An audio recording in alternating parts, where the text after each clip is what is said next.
Have you just started learning Carnatic music? Or you are a parent of someone who just started learning?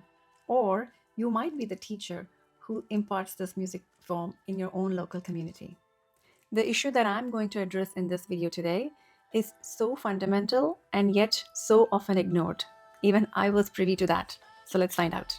I picked up Carnatic music as a hobby 10 years ago and navigated through the basic Sarli verses all the way to pursuing advanced training today. I started teaching music a few years ago, primarily as a learning tool for my own growth and deepening my understanding in music. But as I taught several classes, along the way, I started noticing several challenges and hurdles that a student can face, especially in the initial phases of their learning. And that was one of the motivations to create this channel as a platform to address them. And today's topic is one such hurdle: not knowing how to practice. As teachers, we all know what to teach. And as a student, they too know what they should be working on because we tell them, hey, practice this lesson and come. And we expect them to work on that week and come ready for the class, right?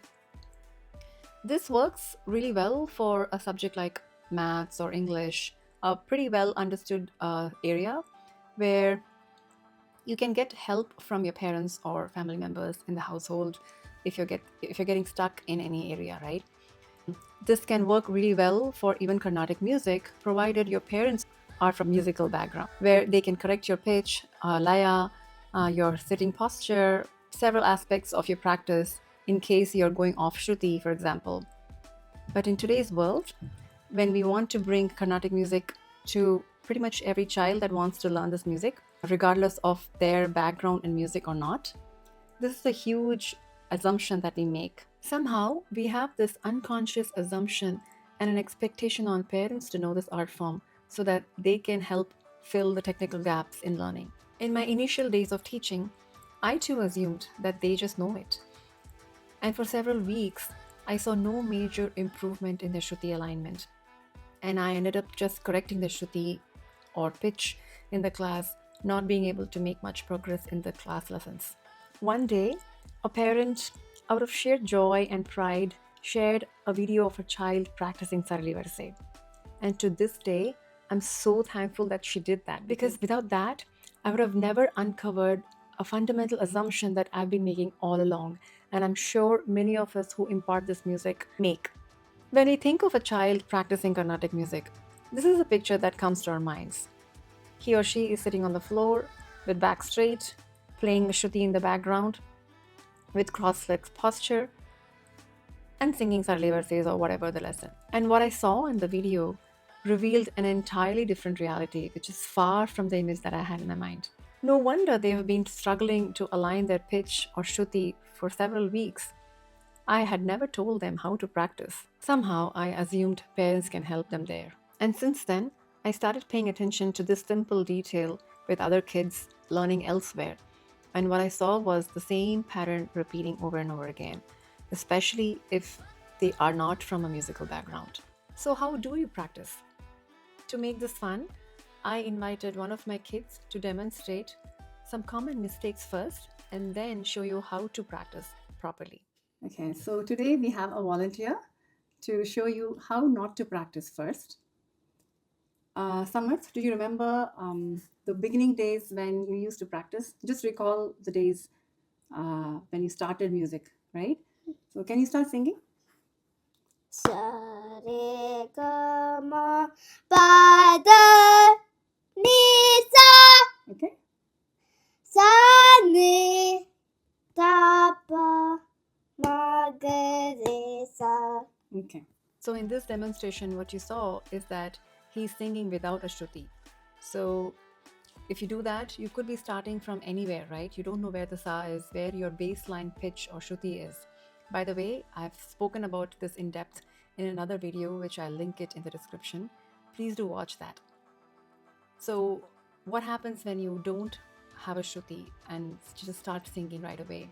You don't know what's your range, right? So you could be starting at a very high point, and then as you climb the swaras, when you sing Sarli verses, what might end up happening is you're reaching a very high note, and so you could very quickly become off tune, and then You may be thinking that you're just singing Sarigama Padanisa, especially as a child, 5-year-old, 6-year-old. They may not know if they are in tune or not. So just playing the Shruti in the background itself can bring such a big difference in their ear training early on. The second mistake that I often see in kids when they're practicing is that when I tell them to sing with the Shruti, they do play the Shruti in the background, but they're not actively trying to align their ears to the sound that it is playing. Whatever the Shruti could be, if it's A sharp or B or whatever, they're not actively trying to align their pitch. And so they just randomly start singing out of sync with the Shruti. So that basically makes it pointless to use the Shruti in the first place. So the next mistake that kids commonly do, we're going to demonstrate that right now. Yeah. Samat, can you turn on the Shruti now?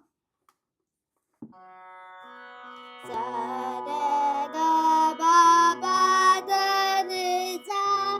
Okay. Sa re da ba ba da ni sa. Okay.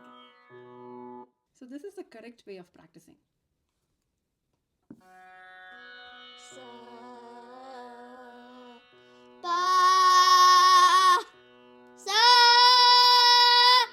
ba sa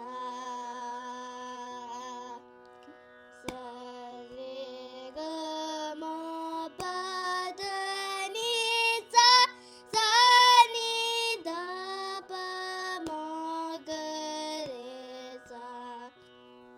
So in this clip, he demonstrates the proper way of practicing, especially when you're just starting out and you're not quite natural in aligning pitch immediately.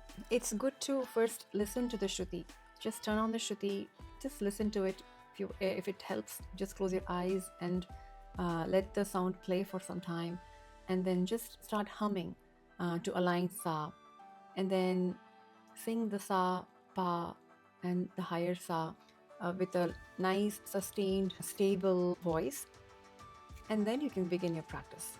And finally, there are some other common mistakes that your child may be doing.